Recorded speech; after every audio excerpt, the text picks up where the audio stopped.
This 90s hair I got going on, though. Bad enough dude to save the President's daughter. province. Oh, Bad. you got yeah. Are you a bad enough dude to save the president's daughter? Ashley! Leon!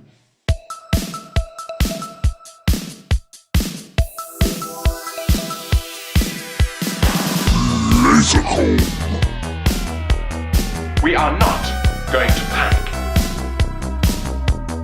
What the heck even happened to you, man? Vengeance. Shrimp Daddy! Ha ha ha ha! Give him a hockey stick! What am I, a fucking magician, man? Am I some kind of fucking magician, man? Fucking nerd! Whatever. It's not like we're professionals anyway. And I'm not sorry anymore. Time to big brain. Every day, yes. What is the airwolf of trains? Good afternoon, laser comb faithful. Welcome to episode 133 of the Laser Comb Podcast, the show where we comb through random episodes of classic TV with a fine-tooth laser. I am, as always, the youngest man alive, Christopher Siege. And I am, as always, the oldest boy alive, Neil Cal. Way to turn that around. Yeah. What's going on, Cal? Well, kitty stuff, kitty expenses, but otherwise everything's pretty good. Everything's pretty good. We just recently passed a milestone here on in the old Laser Comb Productions. Uh-oh. Yeah, passed a milestone. What was it? 5 years of podcrafting. 5 years? 5 years of podcrafting. Truly. Not necessarily this podcast in particular, but we released our first podcast ever, Too Much Energon, episode 1, on that's right. July 31st of 2020. Time flies. And when somewhat you're talking about Beast Wars. Beast Wars shit and talking shit about Beast Wars. Mm-hmm. Maybe we'll do that again someday. Soon. One day. Somewhat fittingly, what we actually did on the specific 5th anniversary of the release of our very first podcast on July 31st of 2025, Cal helped me move. That's right. I have moved. I have relocated. For those who have been longtime listeners of the show or any of our various other programs, I used to live in Victoria, British Columbia. And back in 2022, because of life circumstances and an exploding housing market, I moved back to my hometown of Nanaimo. It's been a hellish few years. It's been navigating away from North Island. It was a few years of misery, I will say. There were some bright spots. Not many. Yeah. There were some, but not many. The negative far outweighed the positive. But I'm happy to report that while I'm not living in Victoria proper now, I am part of what is known as the Capital Region District. That's right. So Victoria is much like most major cities. Victoria is broken up into a bunch of little boroughs, essentially. Mm-hmm. And Sydney is the northernmost one. Yeah. So I'm quite far out from Victoria, but I still am technically living in Victoria once again. And the town that I'm living in now is quite nice. It is the complete... All of the things that I disliked about living in Nanaimo, Sydney is the complete opposite of. So even though I've only been here for a little over a week now, things have actually been quite great so far.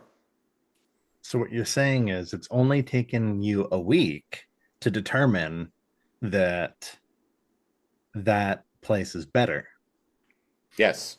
Now, one thing I will say is Sydney has a bit of a reputation for having an aging population, an elderly population. Yeah, yeah. And that's definitely true, which is why I Yeah. referred to myself as the youngest man alive. Because Mhm. I am now appropriating that from that nickname from AEW tag team, the Outrunners. Mm-hmm. But So despite if you're a fan of G-MILFs, that is the place for you. which I'm not, but I'm still liking it here regardless. Good. Good. So yeah, lots of changes. This is now I'm dubbing this the 3.0 era of Lasercomb Productions. Oh, the 3.0 era. Yeah, Okay. Okay. this is now officially the third era of Lasercomb Productions. Nice. Nice. The third era. Superior to the second era. We put out. I would say we put out some good content during that time. Oh, definitely. Some great content actually, and did some great interviews. But well, We're looking forward to the new era. we're looking forward. We're looking forward to the new era. Might be some changes coming up. We're thinking of rebranding this podcast, giving it a new name. I have some. I'll talk to you about them off air, Cal. But I have an idea for a new podcast that I kind of wanted to run by you Okay. Okay. as like maybe a monthly show. It's actually some based on an idea. It's an idea that you inspired, actually. Oh, really? Yeah. Uh-oh. It was. I'll give you a little hint in that I think it was the last episode of the podcast. I can't remember if it was on the Super Show or if it was this podcast, but I think it might have been this podcast. But I recommended a movie to you, and then you recommended a movie to me, Mm. and they were. So that's. I'll tell you more about it off air, but that's kind of the very like core of the idea around this new podcast that I'm thinking of. Intriguing. Okay. Yeah. Okay. Yeah. Anyway, this week on the Lasercomb podcast, and this month in the year of our Lord 2025, August. It's a new month, new era, Lasercomb version 3.0, and a new theme. This was the theme that Cal actually picked, and the theme is space shit. Space.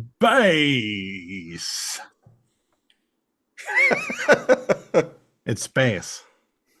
It's That was my space. best Tim Curry from his appearances on Command and Conquer.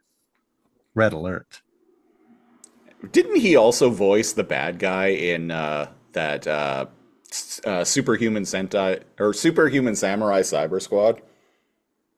Yeah, was that him? I'm pretty sure it I'll was. say Yeah. yeah. I Yeah. think it was. And but we're not reviewing Command and Conquer Red Alert. We started we have a list of space shows. Yeah, it was a. We kind of workshopped a few. We kind of workshopped and figured out a few space shows that we want to talk about during this month, and yeah, the theme is space, basically. Yeah. To qualify, it has to be a show that spends a lot of its time in space. One of the shows may even have space in the title. But we're kicking things off with J. Michael Straczynski's classic and beloved 90s TV show, Babylon 5. It was the dawn of the third age of mankind, 10 years after the Earth-Minbari War.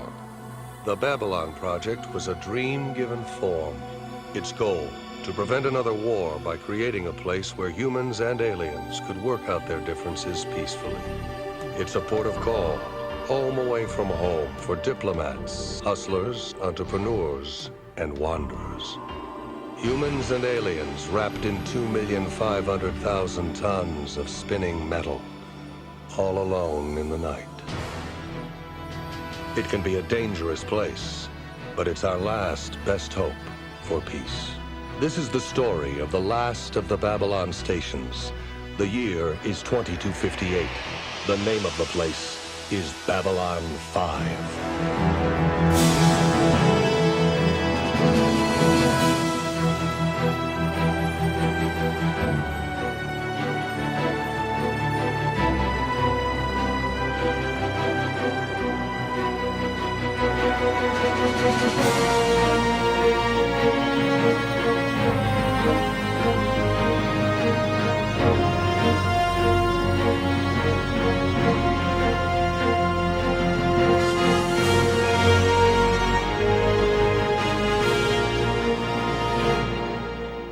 I have no history with Babylon 5. I don't either, which is really weird because this show ran from when the fuck did this run from? I think 1993 to 1998.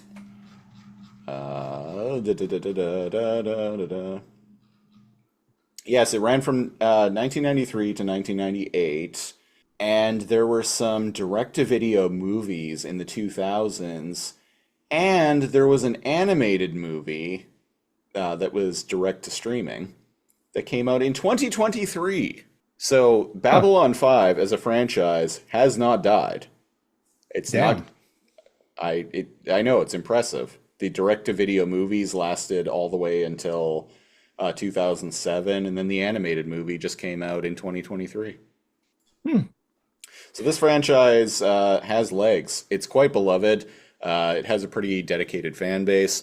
Now, I also have no history with Babylon 5, which is weird because, like, 1993 to 1998, those were, like, kind of, you know, my formative years. I was watching a lot of TV at this time, too.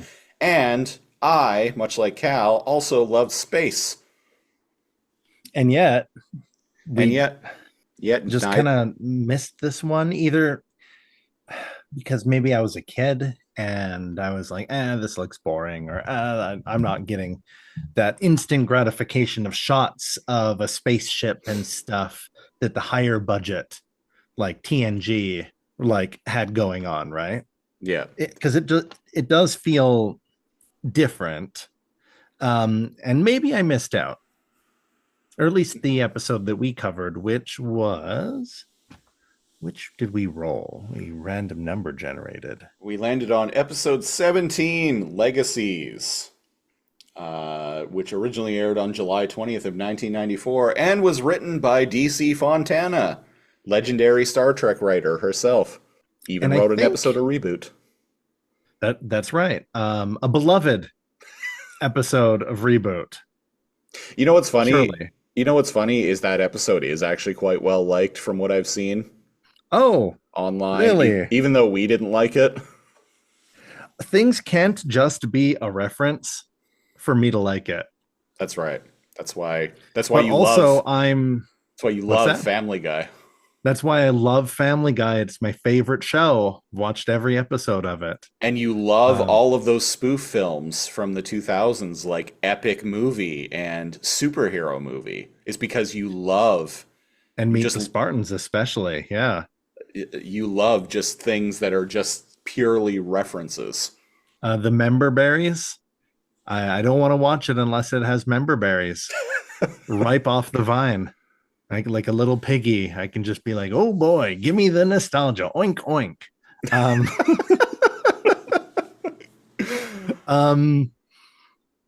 I don't even know where the fuck that came from. Here's your member berries. Eat them. Eat them. Fucking eat them. What? Fucking You're eat full? them. You're full? Too bad. Too bad. Here's the 7th Fantastic Four movie, and you're gonna like it. No, the Fantastic Four movie is. I've heard that it's very good. Yes, I just saw that new. You just watched it. Yeah. that new Fantastic Four film, The First Steps. It's a low bar, but easily the best Fantastic Four movie. And I say this as someone who actually kind of liked those Tim Story films from the 2000s. Yeah. I either never watched them or I can't even recall them. Probably the latter, Or both. or both. I've watched them and have not watched them in like a quantum entanglement state. I'll never know. It's like It's the It's opposite of many worlds theory. Two different parallel dimensions combined to make ours.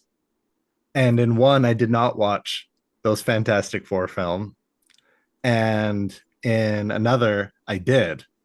And here we are. either So- way, Power Man 5000 is playing in the background. Either way, Power Man 5000 is playing in the background. So the gist, I didn't read up on Babylon 5, and I don't know nothing about it. But this episode, I feel like, does a pretty good job at being a random episode. It's called Legacy, like Siege said. Yeah. I can't talk much about Babylon 5 because as I mentioned, I didn't watch it growing up for some reason, Right. which is odd. I can talk about its creator though, J. Michael Straczynski, a little bit. Okay. J. Michael Straczynski has been a very prolific comic book writer since I think the late 90s. I remember he created a comic book for Top Cow Productions, which I've talked about on this podcast. I was a really big fan of that company back then. Really liked their comics. He created a book for them called Rising Stars that I remember that was really good. It was about a town. From what I remember, I haven't read it in like 25 years, but from what I remember, it was about something happens in a town that gives like everybody like superpowers. That kind of sounds familiar, but you might have just told me about it before. Could be. I feel like it's also a plot that's been ripped off a lot since. Also that. Yeah. J. Michael Straczynski, pretty prolific comic book writer. He had a lengthy run writing Spider-Man in the 2000s. He introduced the notion of he introduced the villain Morlun, and like he got like really weird with the Spider-Man mythos. Like Spider-Man represents like every like character, like every like superpowered individual has like an animalistic like totem that they're tied to, and his is like the spider totem. That sounds familiar. Yeah. He got into some heady stuff with Spider-Man, and people were kind of his run on Spider-Man was quite mixed. Like the reception was quite mixed, but I liked his run on Spider-Man. Another thing J. Michael Straczynski was a writer on before Babylon 5 was a show that I am just itching to cover on this podcast. Oh? Captain Power and the Soldiers of the Future. That's not a real show. No, not at all. Don't lie to me. So what you're saying is he's got quite the resume. He's got quite the resume. I'll just quickly kind of scan his filmography here on Wikipedia. Oh, he was the co-creator of Sense8. Oh. Huh. Which, wasn't expecting that. Yeah. So Sense8 was co-created by the Wachowskis and J. Michael Straczynski. Oh shit. And he apparently wrote every episode. Well, damn. Another There's show people keep telling me to watch. I remember when it was running. It ran from like 2015 to 2018. I remember my partner at the time really liked it, but I never watched it. I give a very private recollection of why I did not. Maybe that's in a super show. I think I kind of remember you mentioning something about it. Maybe it's in a super show. Particular scene, a glistening scene that I did not. It came. It didn't open well for me. And if I ain't no prude, but if you want to know what I think that was a recent super show too, like Yep. within the past couple months. Yeah. And if you want to know what we're talking about, you can find out by going to patreon.com/lazorcomb, LAZORCOMB. $5 a month. You get you get access to our weekly Patreon exclusive podcast, the Cal and Siege Super Show, which we just today, as we're recording right now, we just recorded episode 101 of that. So, where we talk about spoof films, amongst other things, and spiders. For a nauseating amount of time on both subjects. As well as more emotionally impactful language describing why I do or don't like certain things. Yes. But as for Babylon 5, I knew that there was a... Growing up, I was like, oh, Babylon 5. Oh, no, that's Battlestar Galactica. And I would like mix them up here or there. And I wasn't too much into either of them. But yeah, this always kind of seemed like ghetto Star Wars. Or Star Trek, I mean. Oops. As a kid. I don't know. I just never let myself kind of get into it. There's a funny story about that. About Babylon 5 and Star Trek. Okay. So, and this is just based on what I've heard, and I'm going entirely by memory. This is not me like reading a Wikipedia page or anything. Right.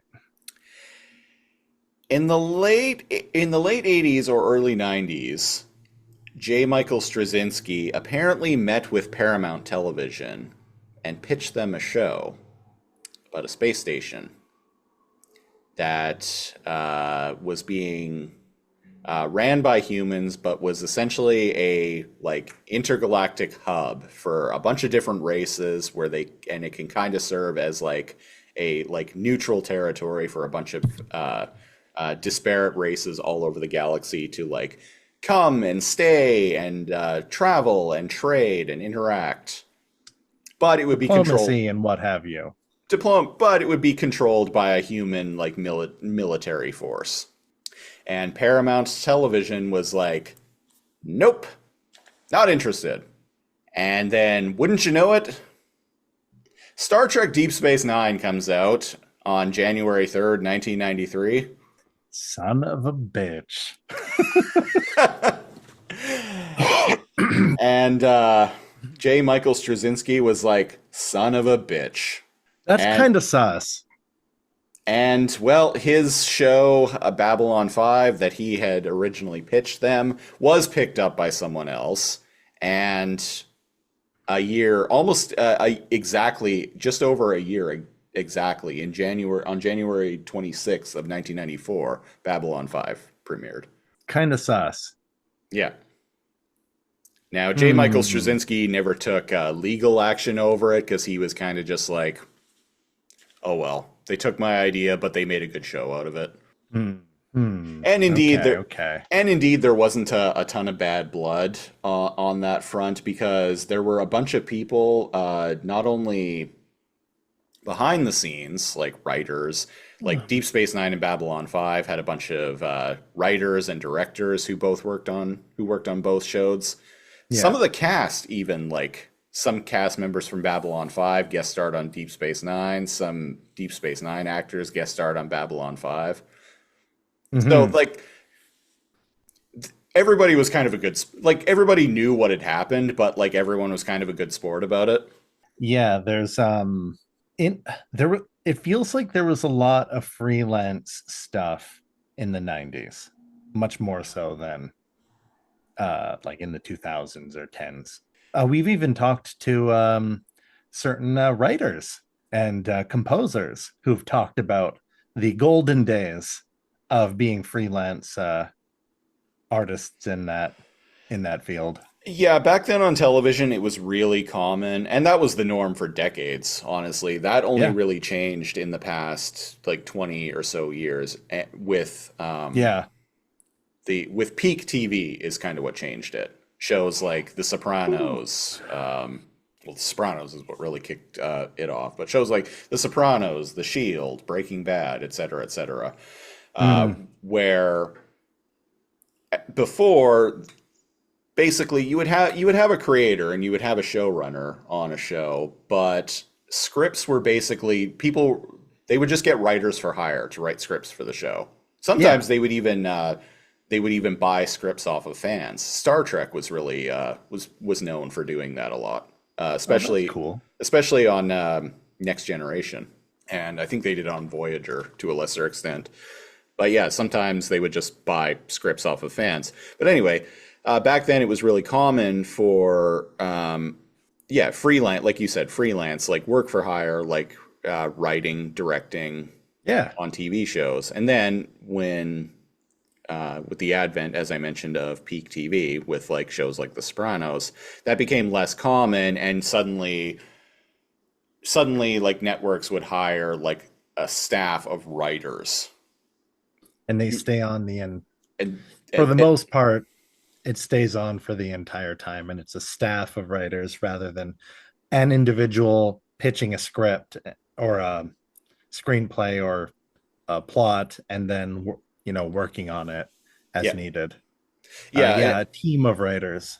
Yeah, and that has actually become so synonymous with like television over the past like 25 years that that generally, if a show actually has like a revolving door of writers, and it's looked at as a bad thing. It's like, oh, this show is in trouble because like, like they dropped their entire they dropped their writers from like season 2, and now going into season 3, they've hired all new writers. Now it's looked at as a bad thing. Like the show is in trouble. Definitely changed.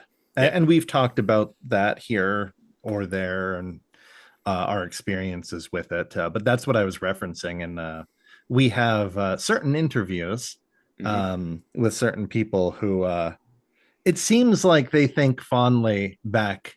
That it also seems like they were paid a lot more in relation to like inflation and like projects. Well, look at it coming after us. Yeah, we interviewed on Too Much Energy on our Beast Wars podcast. We interviewed writer Ian Weir, who wrote 4 episodes of that show, and I think he wrote an episode or 2 of Reboot.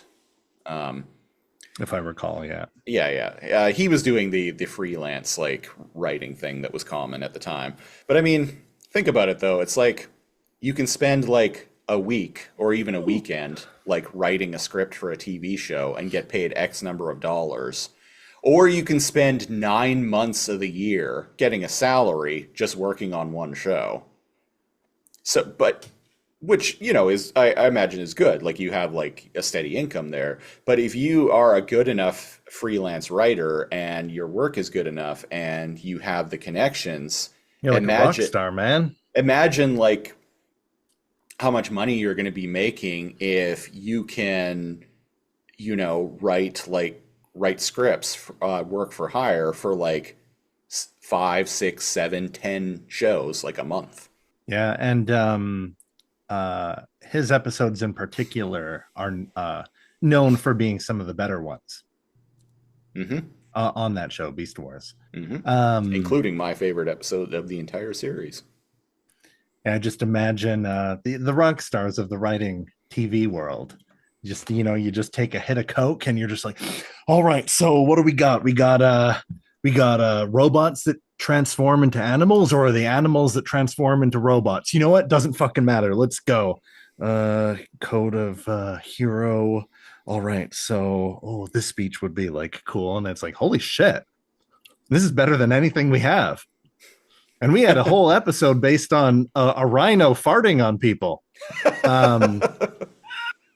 Go check out our catalog of Too Much Energon, our Beast Wars podcast. If you are nostalgic to hear some people revisit that in their 30s. But yeah, also did some good interviews, as mentioned, not just with Ian Weir, but some other interviews as well. That's right. Yeah. But to jump back to the preempt, that's what I was kind of like judging like the golden years or whatever, because you said that there were like writers or actors, sorry, that would like kind of guest star and be on Babylon 5 and vice versa.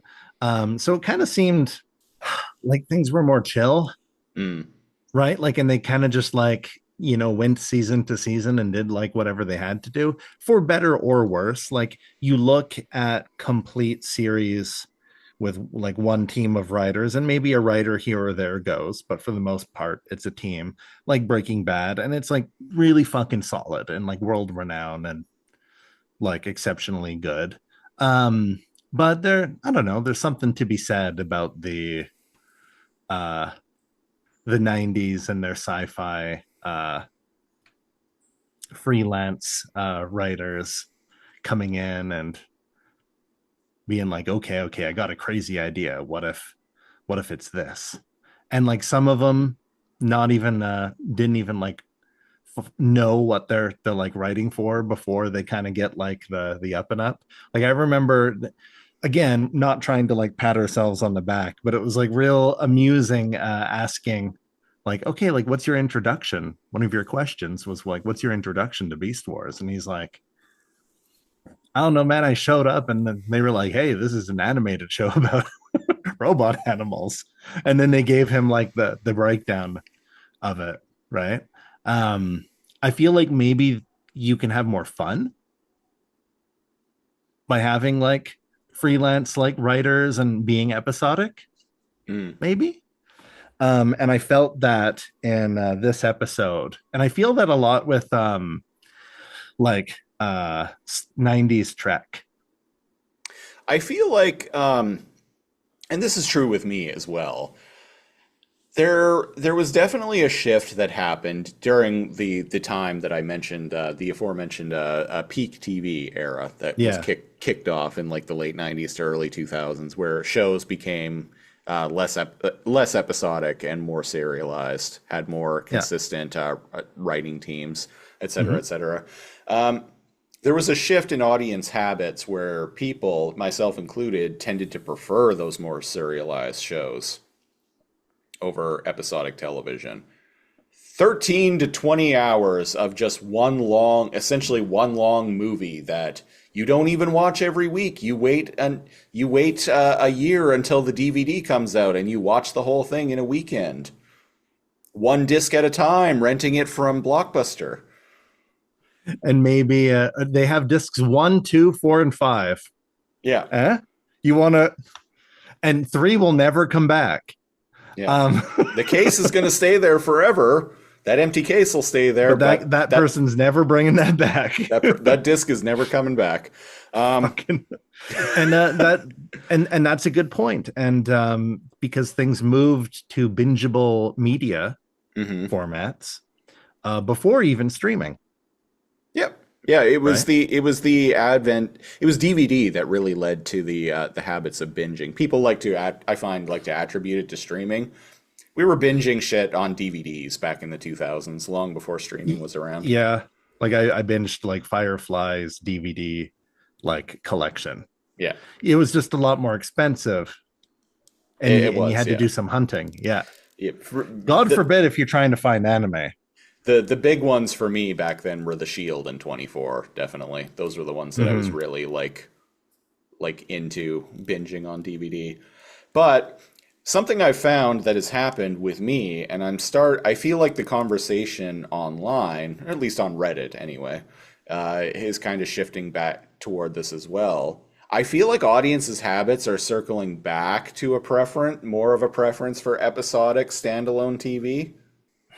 I wonder if that because I mean we've got the cartoons which have always been episodic, right? You're like Simpsons and Family Guy and like whatever, right? Like American Dad and all of that stuff, but not really like drama, like serious live action dramas. Like that kind of died, like 90s, early 2000s. Yeah, you're feeling like maybe there's a. I feel like people are there's a hankering for that kind of episodic storytelling in television again. There definitely is with me, and just based on what I've read on like subreddits, I feel like a lot of people that is happening with a lot of people, and I You think it can might hire have us to to do. write the Raptorbot Chronicles. I think it might. I think it's an age thing because Okay. we millennials are getting older, and one of the reasons why episodic TV was so prevalent in decades past was because it's easily digestible. It doesn't require a lot of commitment. You just sit, You you could turn the randomly TV on. catch an episode on You can TV. randomly catch an episode on. You can sit down, just turn it on, watch the episode, turn the TV off. Don't have to think about it again. If you come back to it, great. If you don't, whatever. And I feel like as our generation gets older, as we get We older, yearn for the olden times. I think with age, we aren't as willing to get invested in a 13-hour movie as we once were. That I remember way back, people would complain about a TV series the way you just like unlocked like a thing in my head, like in the 2000s, being like, oh man, I don't want to watch like a 15-hour movie. Right. Like they just kind of want to like shut their brain off and watch an episode of like something. And growing up, Simpsons was kind of like that on Sundays. Mm. So like I get that. Um but yeah, we the millennials, they yearn for the episodic touch. Yeah. Seeing different writers have their different takes, maybe. I don't think we'll ever return to the freelance golden era, No, definitely but not. yeah. But episodic TV, I feel like there's room for that to make a comeback. I feel like there is too, because like I said, like cartoons have gotten away with it this whole time. So like, yeah, I feel like we could go back to that. Star And I Trek feel Strange New Worlds. It's episodic. Oh, it is. Yep. Oh shit. Well, there you go. There's like overarching like subplots There always is, yeah. that run throughout the season. But each episode for the most part is pretty standalone. Oh, okay. And I found that tends to be true for a lot of Trek. Well, no, well, Star Trek has been extremely serialized since Discovery. That's Discover- true. Discovery was very I'm thinking of like serialized. 90s Trek, old Picard. Trek, if you will. Yeah. Picard was, Yeah. was pretty heavily serialized. Yeah, that's fair. When we randomly covered an episode of that, I'm like, I don't fucking know, man. Who is this kid? And there was like an emotional like scene. And I'm like, this doesn't mean anything for me. And that being said, the binge watching like era that we're in, man, it takes me forever to like beat video games or to binge a TV show. I don't know Nowadays, how, like, and yeah. I don't even work. So I don't even know how like my people with like my friends with like kids, pets, jobs, like it's taking me like 3 months to beat Expedition 33. Like get through all of these things. Maybe they have a time turner. Maybe it's just they're like doing it like home, eat, binge a bunch, sleep. And then they just like do that but I don't usually work like that. Well, and I like now it takes me like I used to be able to like lap a video game within a few days, and now it takes me like a few months. Like That's what I mean. I've been playing God of War Ragnarok for like 3 weeks now, loving it, mind you. Great game. Yeah. One of the things that I really wanted a PS5 for was to play God of War Ragnarok. Hell It's yeah. fucking great. I love it. It I've been came with like the play, like when you go on the store, it's like the PlayStation collection.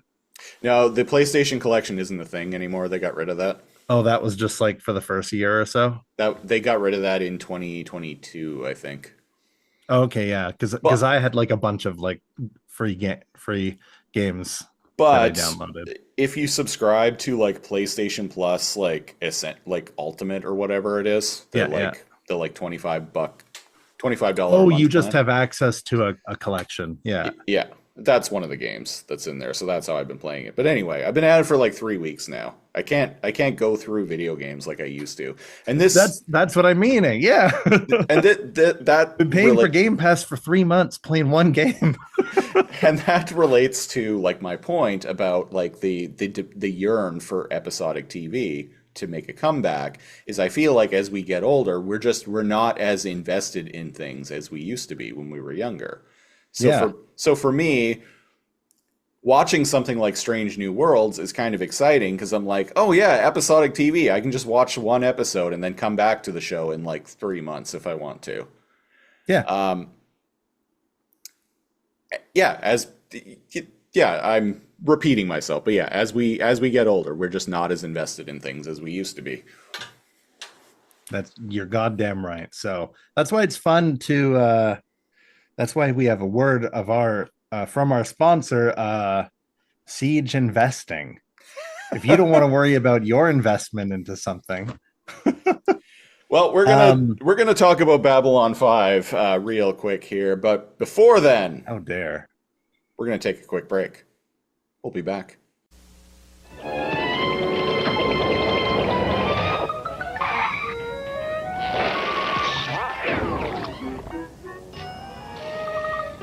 Hey man, get portable.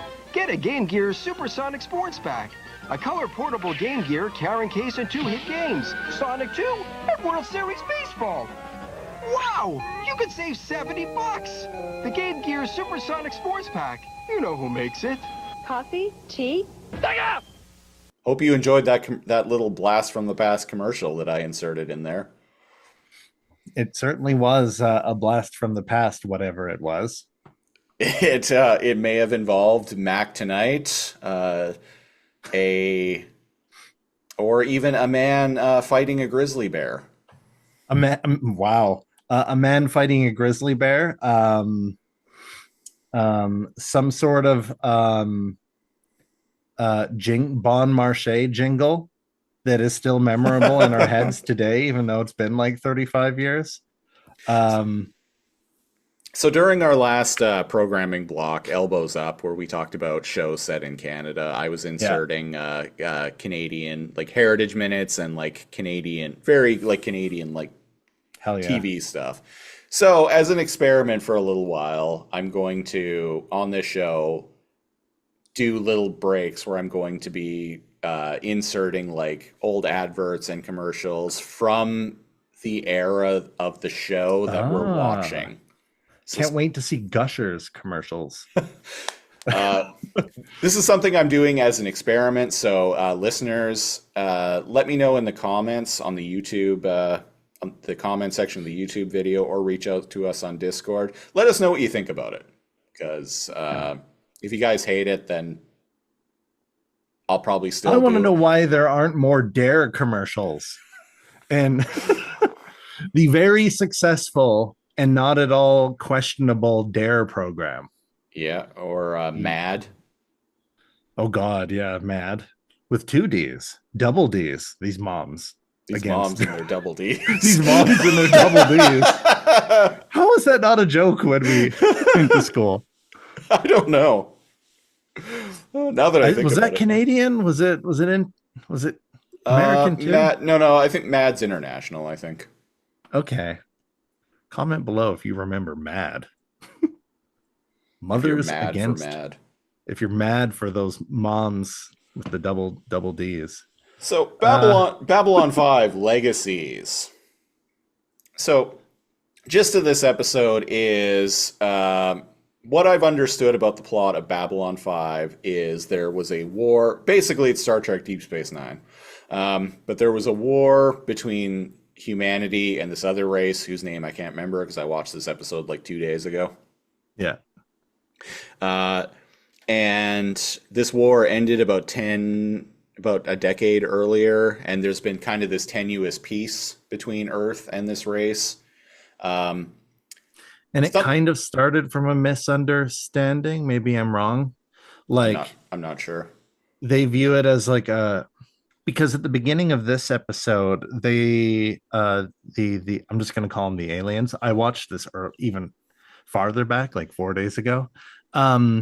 but the aliens, as like a show of respect, arrived to initially greet the human like spaceships, the fleet, with their weapon ports open.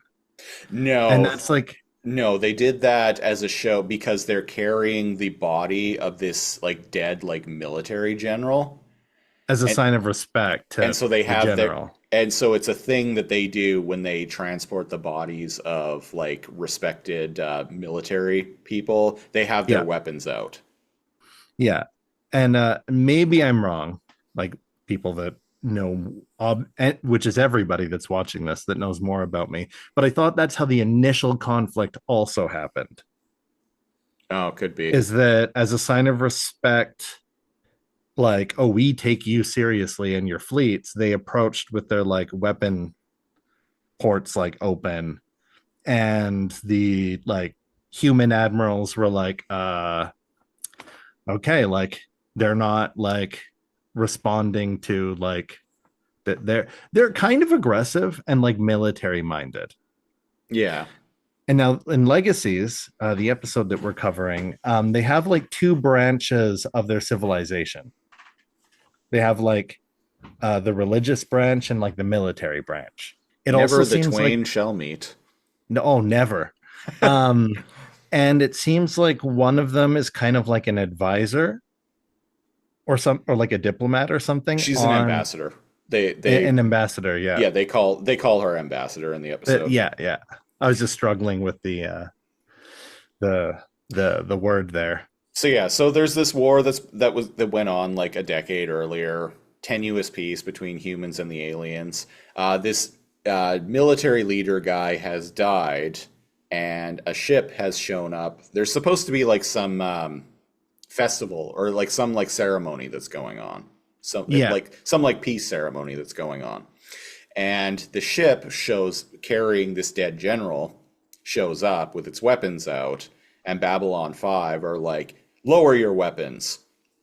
And there's this back and forth between Commander Guy, whatever his name is. Commander guy. Yeah. Commander Guy. I like him.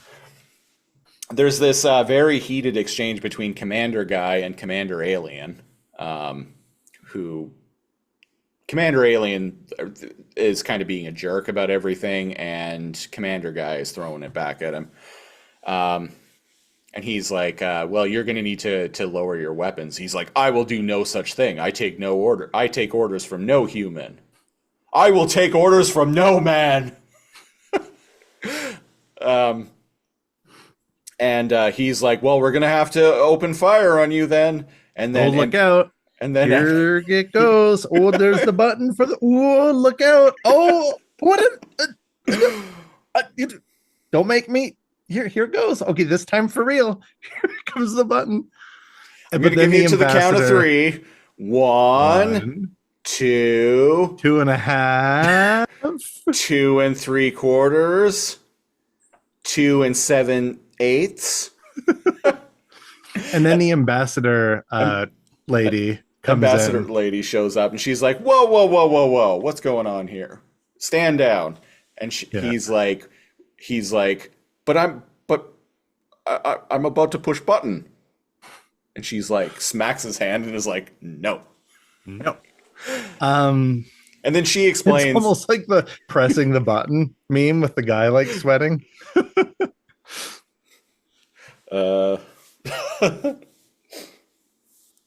So when they receive them, so she explains that but yeah, he's like, oh, well, they have their tell Laughing Boy there to like lower his weapons, and she's like, it's a ceremonial thing. They have this dead general on board. In our culture, when a dead general is on board a ship, then we have our weapons raised as a sign of respect. Don't you do something like that on your planet?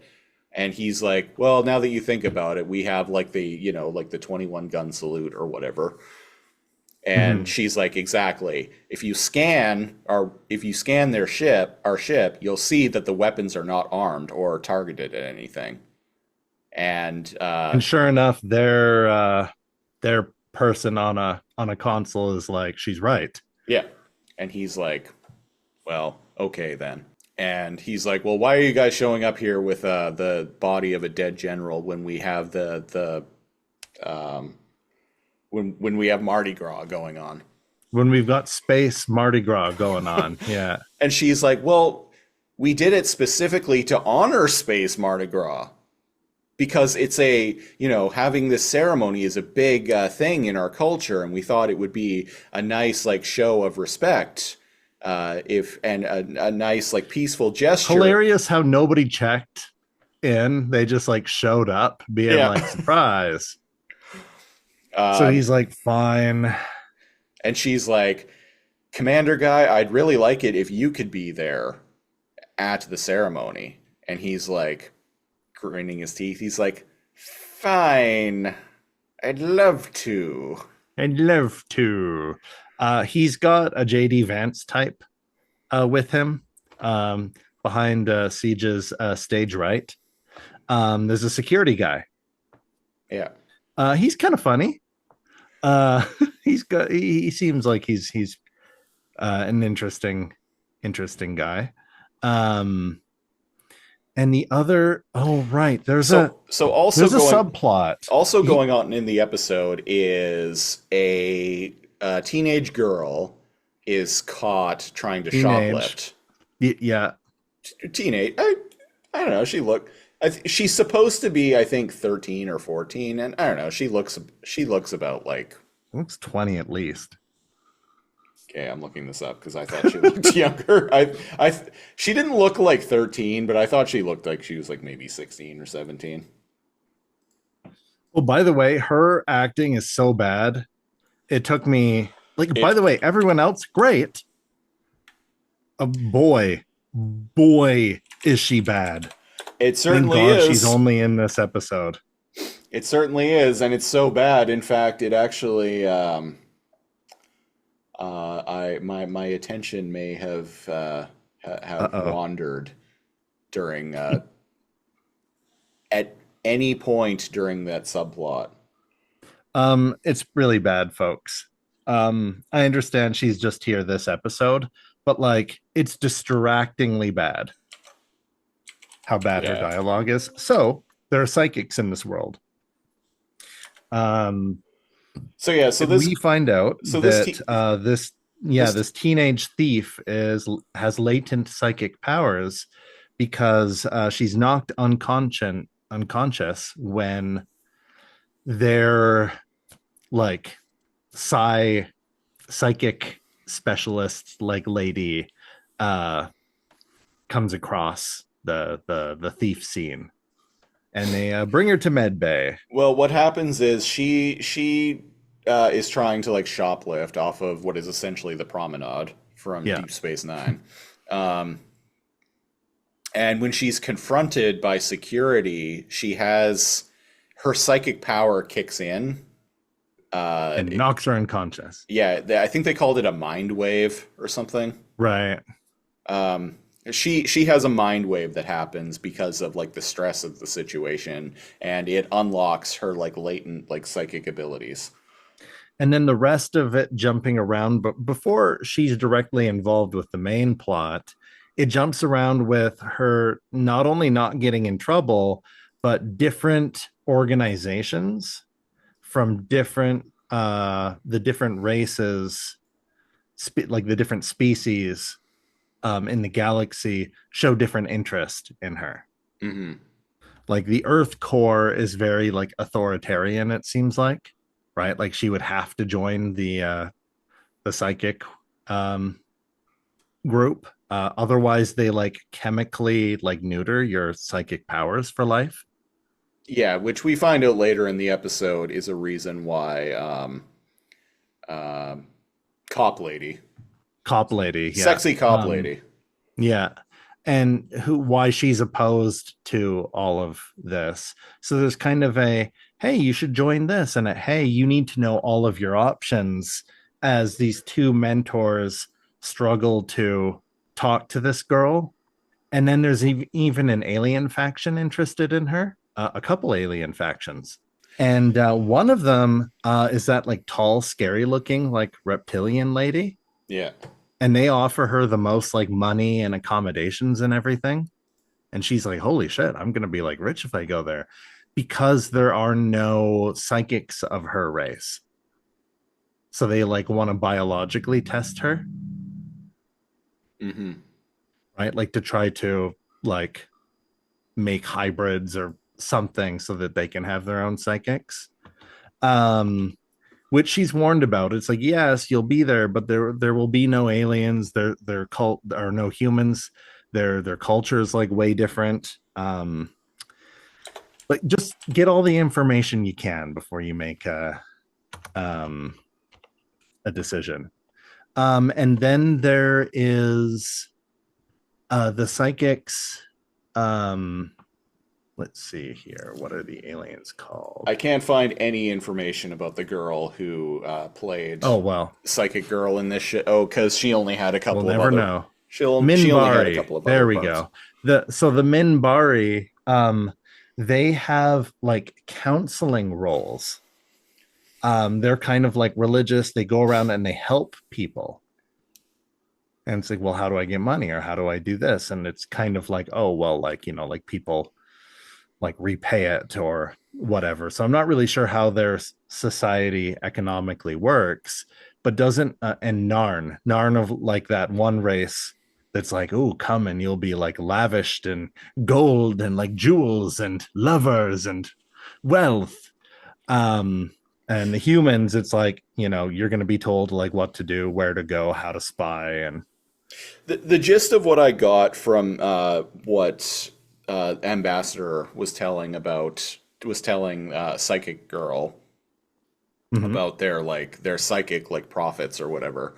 Yeah. The gist of what I got from it was that they are very revered in society, to the point that although they don't get paid, they don't make a living per se, they are taken care of because of the service they provide to society. That was my impression that I got from it.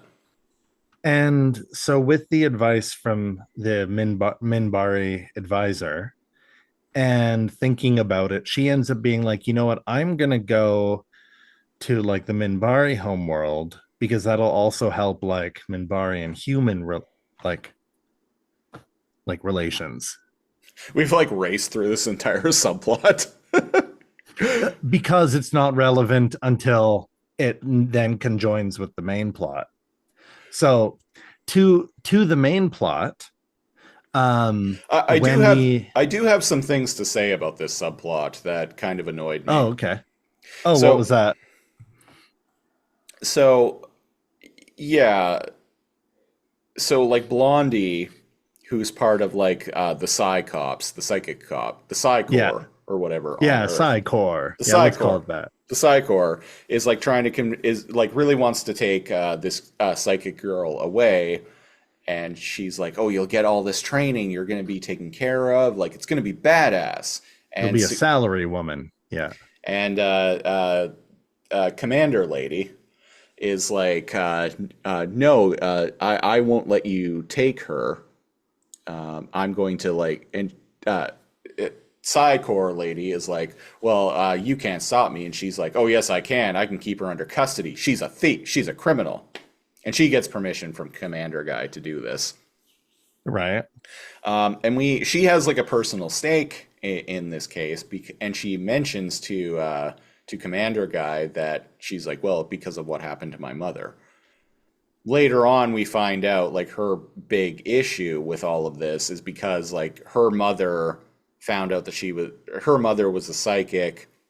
She didn't want to go to the Psy-Corps, so the Psy-Corps like made her. She would either have to be locked up, or she would have to, as you mentioned, have her abilities chemically neutered throughout her life, and it ripped her. That also like affects you. Not mentally, yeah. Not being able to like use her abilities, and like having to essentially like having to hide her true nature to the world, and disguise who she really is just to conform to societal norms rips her up so much inside and makes her so miserable that she ends up taking her own life. See the social commentary there? Mm. Like how we hide real psychics. I just feel like they were getting at something. Yeah. With that. And so that's why, so her mother committed suicide because of the Psi Corps. And so she's trying to discourage Psychic Girl from going with them, but she also just wants to present other options. Here's the problem I have with this. The first other option that she presents her is going with those lizard people. Which seems they're going to dissect her, but they're telling her one thing. Yeah. We just need monthly tissue samples. Yeah. Yes. So until she takes her to meet Ambassador Lady, all of the options that she presents to her are fucking terrible. They seem pretty bad, huh? So I'm like, you have to be a spy for the government, be chemically neutered, or join this alien race, and who knows, we may and you'll never see a human again. But I'm sure they'll treat you right, and what they're saying is totally truthful, and you won't be dissected. Yeah, they're all pretty. So I'm like, so if you're trying pretty bad, if you're trying this hard to discourage her from joining the Psi Corps, maybe present better options. Because at this point in the episode, I'm like, I would go with the Psi Corps people. At least then I get to be a cool psychic spy. And have some money. Have some money and not be eaten. And experimented and on. It's not until the last option of joining the Minbari is even presented. And I'm like, oh, okay, that one sounds actually a lot better. Weird that was the last option given to her, huh? Right. So that's my big issue with this subplot is I'm like, give her some better options if you don't want her to go with the Psi Corps. Don't give her worse options. What are we doing here? Yeah, it's interesting when we meet that oh god, what was that race? I had just said it. Come on, give me the races. Show me races for 400. Oh, continue to cite. It was Narn. They're pretty scary looking. They're pretty cool though. Mm-hmm. They're very tall. I sensed some chemistry between the security guy and this lady, but they're also kind of psychopaths. Like they don't really see any problems with that. That's for a different. I'll get into that. That's not the main point, but they seemed like shamelessly. Like a combination of like Romulan and Ferengi. Uh-oh, they're after me because I'm shit talking the Narn. So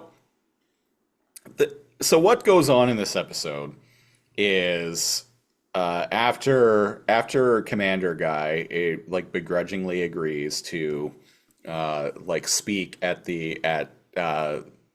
Space Mardi Gras / funeral for military man. Yeah. In something that feels like a MASH plot, because it is. They go to show respects to the body, the coffin is empty. Dun dun dun. Sir, about the Minbari General. What is it, Radar? What is it, Radar? I have the ambassador here. We're just about to go see the Minbari General at Space Mardi Gras. Just about to give a speech. Like right now. What is it, Radar? Well, see, Colonel, that's the thing. Spit it out, Radar. The General's body seems to have been misplaced. We've misplaced? Yes. It's missing. Sir, we've lost him.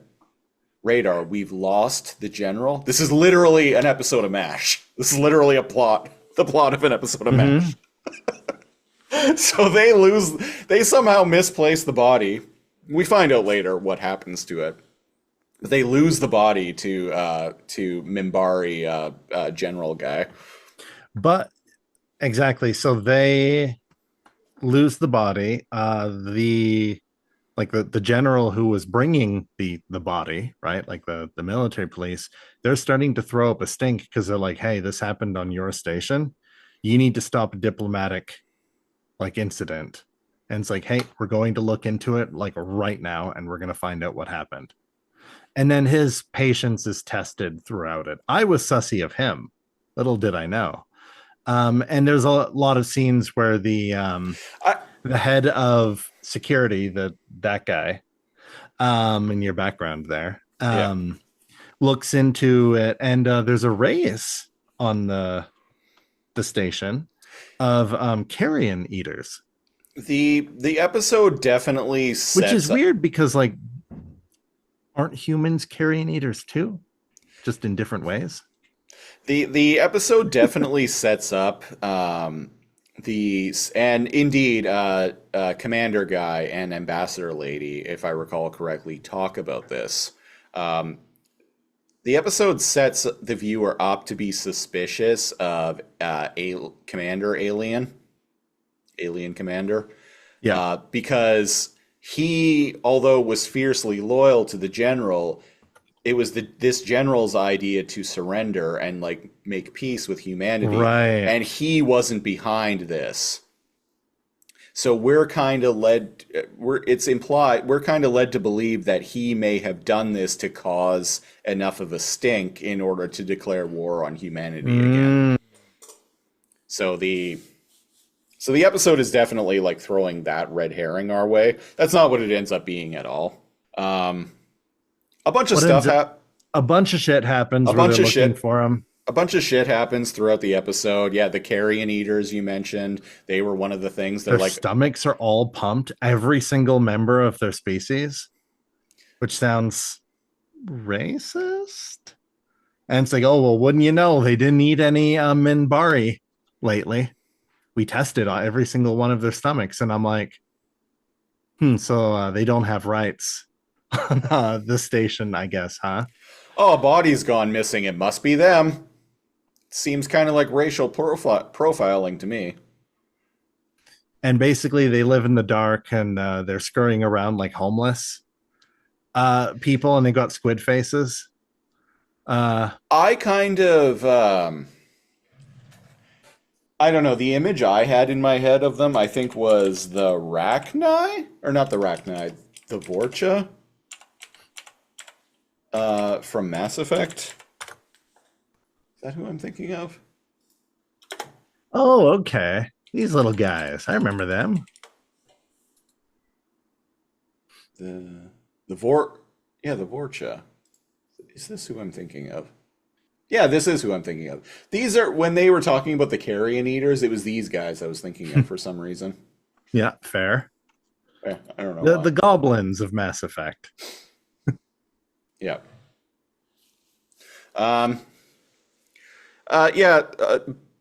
Bunch of other shit happens throughout the episode. The psychic girl meets with the ambassador, Minbari, because she's explained to her what it would be like if she came to her planet to be a psychic.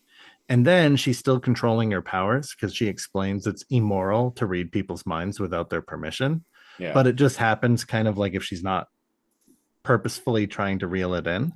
Open your mind. Open your mind. And she gets a flash that, well, wouldn't you know it, Ambassador Lady had something to do with the missing general's body. Yeah, because up to this point, she knows nothing about the general's body being missing. And she's like, hey, Commander Lady, is there something going on with hot cop lady? Is there something going on with a dead Minbari general? Speaking of hot cop lady, the actress's name is Claudia Christian. Okay. She's still pretty fine. 30 years later. Some people age pretty well. Well, wouldn't you know it? Yeah, so, Psychic Girl is like, hey, hot cop lady, Is there something going on with a Minbari general's body being missing? And she's like, "Why, yes, there is. How did you know that?" See, There's some bad acting.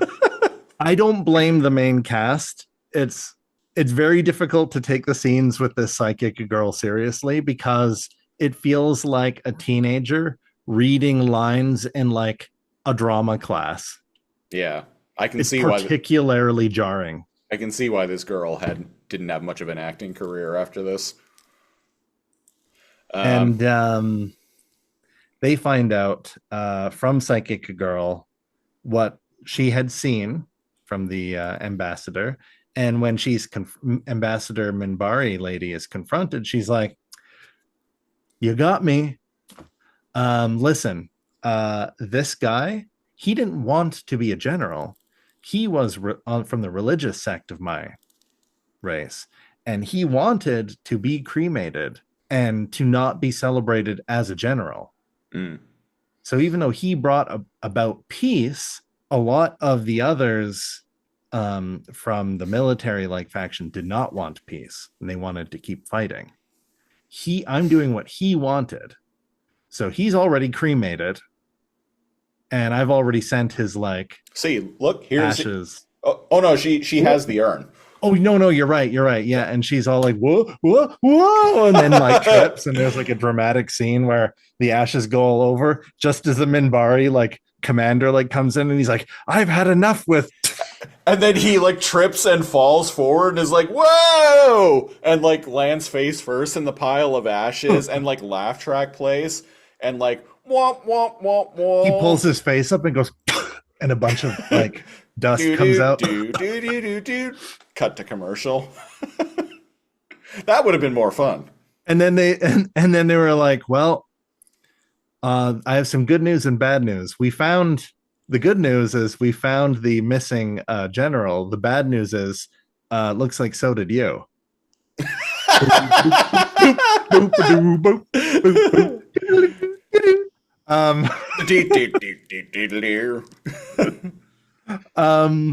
my attempt. That would have been pretty fucking funny, actually. It was my attempt at mouthing the Seinfeld music. Yeah. They knew where we were going with it. The bad news is, so looks like so have you. That's fucking funny, man. What can I say? I'm a man from a certain generation. And like it's a very obvious sitcom joke to the extent that it feels authentic. Like that sounds like something that would happen in a sitcom. I have good news and bad news, and it's what's his name, Quado, delivering the line.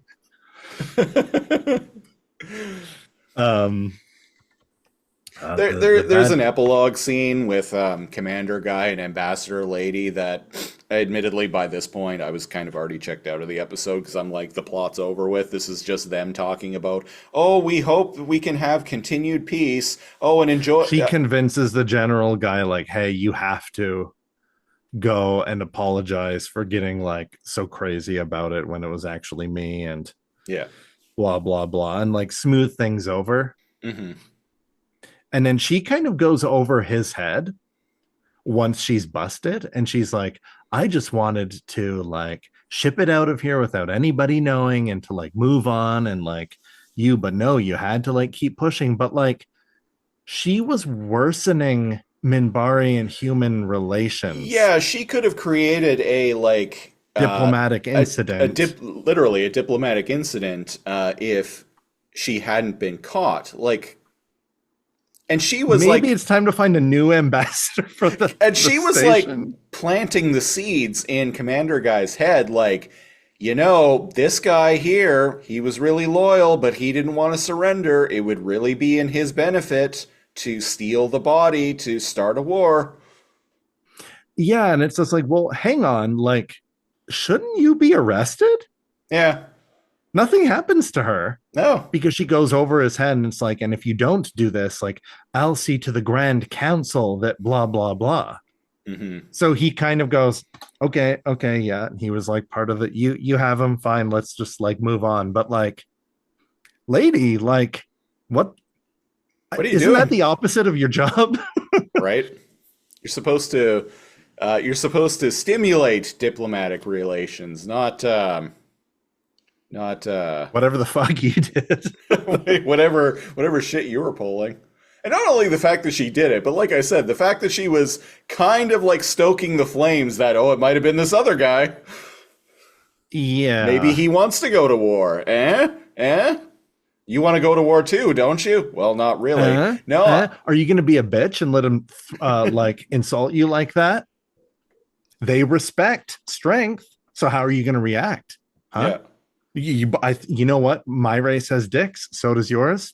Maybe you both pull them out. Maybe you measure, have a dick measuring contest. Maybe one of you is so impressed, you decide to get on your knees. Who can say? Who can say? Maybe both of you are so impressed by each other's bravado that you both get on your knees. Maybe I'm in the corner watching, sitting in a chair. Sitting in a chair with my legs crossed. Maybe I uncross them and spread them, wearing a mini skirt in the courtroom. I don't know where that went, but yeah, that's the gist of the. I was referencing Basic Instinct, the interrogation. Yeah, that's scene. why I added the. Oh yeah. With Sharon Stone. Yeah, I figured you picked up on that. What? Oh geez. So. There's a lot of like the in-between stuff. Like, is there or isn't there chemistry between like Psychor and Cop Woman? Was there? Or maybe I'm just remembering it like weird. No, like I got Bond or rivalry or there was a rivalry, but at the end it seemed like they kind of had a mutual respect for one another because Psychor lady was like, you know what? I wish she had come with us, but in the end, you were right. It was her right to choose who she wanted to go with. So mad respect, bro. Yeah. And yeah, I think that's all the major. That's pretty much the beats. episode. Oh, and there was some respect between commander of the station and Minbari commander guy. So right. Like everything ended up okay. As episodic TV always does in the end. Always does, yeah. And always should. Yeah. So, yeah, that was the episode. We're going to get into talking about whether we're going to tune in again next week or not soon, but we're going to take a quick break. We'll be right back. Pepsi Max. It's new. All the taste of regular cola and a third the calories. Yeah, sure. Tastes good, that's all I know. Gull Labo. Can't you just enjoy it without the analysis, Sigmund? What do you think stops some crazy bigwig at Pepsi from just printing up a bunch of false labels? Jail. Oh, brother, you are so naive. New Pepsi Max. Could you get him a fork? All the taste, 1/3 the calories. Cal, you just caught a random episode of Babylon 5. Would you tune in again? You know what? Yeah. When I had watched this, I was like, you know what? I should have watched this as a kid. And there was enough like beats here. I'm like, oh, look at these like aliens, and oh, okay, these guys. And apparently it would have been a better show if it was as campy as we made it seem. But that usually happens on this podcast. Yeah. But no, I think I would. Yeah, I would tune in next week. I think I missed out. What about yourself? Was this enough to bring you back? No. See, I feel like there's something here, but with the show in general, I feel like there's something here, but I was kind of bored by this episode. It's long, and we kind of know where it's almost going. Again, like it's not like I'm the. You don't need to be an artist to be an art critic, right? The jarringly bad acting from the psychic girl, it does take you completely out of any scenes she's in. Yeah. So that's fair. You know what I will say about this episode, though? Great makeup. Or the show. You know in what? general. We Great didn't talk about that. Fucking great looking aliens. Yeah. Like all of them, like especially when like the Narn like lady like showed up and everything. I was like, you know what? Like they look pretty fucking like unique and good. For a Yeah. not Star Trek show in the 90s, like to have this good of I like was makeup surprised. effects. I thought it was going to be lower budget for Yeah. the makeup effects. Like just based on kind of like the setting and just like the how boring the human uniforms are. The holy shit. But they had Also, believable this show looking used aliens. CGI, like fully CGI. It doesn't look great. It hasn't aged well. It's It early 90s CGI, but yeah, I have my background to some of it. not mo I can't think of a It's not single atrocious though. I can't think of a single other space show that was using 100 like all CGI for their spaceship effects at this time. No, a lot of it was like models, right? Everyone was still using models and miniatures Yeah. at this point, even Star Trek. So kudos. And it lets them do like really cool and like weird effects with it, right? Mm-hmm. Like look how cool this thing looks. And you know who pivoted to CGI in the mid 90s? Oh, Just after Babylon 5, Deep Space Nine. There's a break. I think it's between seasons. It's either seasons 2 and 3 or seasons 3 and 4 where they switch from using models to CGI. I did not know. I only picked that and up. It's flawless, is it? Oh yes, it's not obvious at all. Yeah, I only picked up on that because I binged through Deep Space Nine for the first time, actually, start to finish, earlier this year. But anyway, yeah, no, I don't think I would tune in again. I'm kind of interested to check out that animated movie that came out a couple of years ago, though. If it's standalone, I might be curious as well. I'm curious to see what that's all about, so I might give that a shot. I was interested in the world building and like psychic. Like, do you know what I mean? Like, this seems like low budget 90s Mass Effect. Kind of, yeah. Like, this is the Citadel, right?